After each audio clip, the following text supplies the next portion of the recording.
नमस्कार, स्वागत है एलएनएमयू नोट्स में।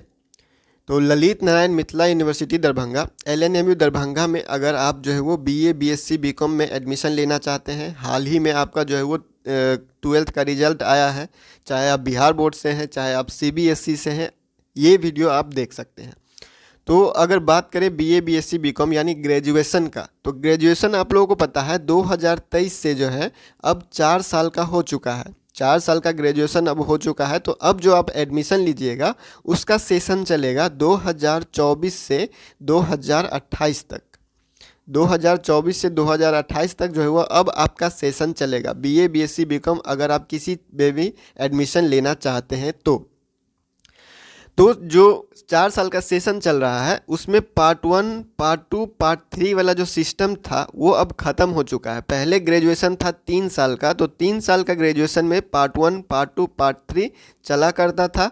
जो पार्ट 1 होता था उस मतलब कि साल में जो है वो आपको एक ही फाइनल एग्ज़ाम देना रहता था। अब जो 4 साल का ग्रेजुएशन चल रहा है उसमें आपको साल में 2 एग्ज़ाम लिया जाएगा। ठीक है, साल में आपका 2 एग्ज़ाम लिया जाएगा, एक कॉलेज वाला, एक आपका इंटरनल जो है वो, एक आपका एक्सटर्नल। वो सारा चीज़ जो जब आप सिलेबस डाउनलोड कीजिएगा, जब आप एडमिशन के लिए ऑनलाइन अप्लाई करना स्टार्ट करेंगे तो आप सिलेबस देखिएगा तो सारा चीज़ जो समझ में आएगा, या फिर जब एडमिशन स्टार्ट होगा तो आपको सारा सिलेबस जो है वो समझा दिया जाएगा, कैसे क्या एग्ज़ाम लिया जाता है, कैसे मार्किंग होगा, कैसे आपका जो है वो सारा चीज़ किया जाएगा। बात करते हैं एडमिशन कब से स्टार्ट हो सकता है।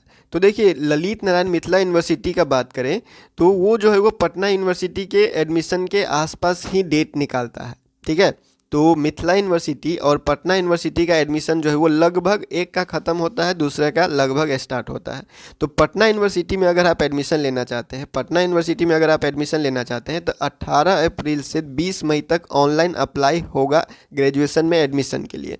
और पटना यूनिवर्सिटी में ये एक बात यह है कि आपको जो है वो एंट्रेंस एग्ज़ाम देना पड़ता है। एंट्रेंस एग्ज़ाम देने के बाद जो है वो आप क्वालिफाई करते हैं, तभी आप पटना यूनिवर्सिटी के कॉलेज में जो है वो एडमिशन ले सकते हैं। ठीक है, तो अगर आप पटना यूनिवर्सिटी से बीए, बीएससी या बीकॉम करना चाहते हैं तो एंट्रेंस एग्ज़ाम के लिए आपको जो है वो ऑनलाइन फॉर्म 18 अप्रैल से 20 मई तक जो है वो भरा जाएगा, और जून के आसपास में जो है वो आपका रिजल्ट आके जो है एडमिशन जो है वो हो जाएगा। ठीक है, अब बात करते हैं ललित नारायण मिथिला यूनिवर्सिटी में ही अगर आपको एडमिशन लेना है, आप दूसरे यूनिवर्सिटी में नहीं लेना चाहते हैं, मिथिला यूनिवर्सिटी में ही अगर आप बीए, बीएससी, बीकॉम करना चाहते हैं, तो जून में जो है वो सेशन स्टार्ट होता है। जून महीने में सेशन स्टार्ट होता है लगभग, तो उसी के आसपास जो है वो मान के चलिए मई महीने के आसपास आपका जो है वो ऑनलाइन फॉर्म जारी हो सकता है।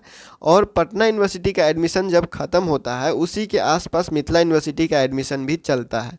ठीक है, तो बिहार बोर्ड का 12th का रिजल्ट जो है वो लगभग 23 मार्च को जो है वो लगभग 1:30-2 बजे के आसपास जारी करने को जो है वो कहा गया है। नोटिस ऑफिशियल नोटिस है, तो मान के चलिए बिहार बोर्ड का रिजल्ट तो आ ही रहा है। उसके बाद सीबीएसई के रिजल्ट का भी इंतज़ार किया जाता है।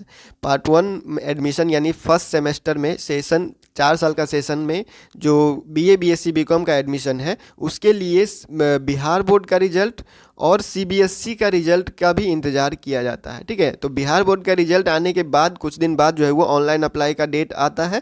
उसके बाद सीबीएसई का जब रिजल्ट आता है क्लास 12th का, उसके लिए भी इंतज़ार किया जाता है।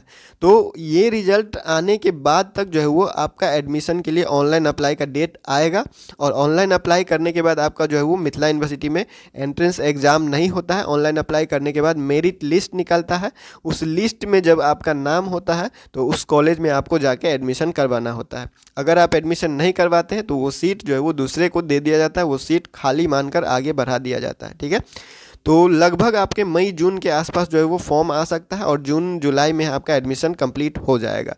ठीक है, तो फिलहाल इंतज़ार करते हैं ऑफिशियल नोटिस का। और अगर आप पटना यूनिवर्सिटी से करना चाहते हो तो उसका डेट आ चुका है, बस आप इसको जो है वो स्क्रीनशॉट लेके रख लीजिए, और जब डेट आ जाए तो जाके ऑफिशियल वेबसाइट पे ऑनलाइन अप्लाई कर सकते हैं। और आगे का जानकारी जब नोटिस आ जाएगा मिथिला यूनिवर्सिटी की तरफ से तो आपको अपडेट कर दिया जाएगा। फिलहाल इस वीडियो में इतना ही, मिलते हैं अगले वीडियो में एलएनएमयू नोट्स के यूट्यूब चैनल पे।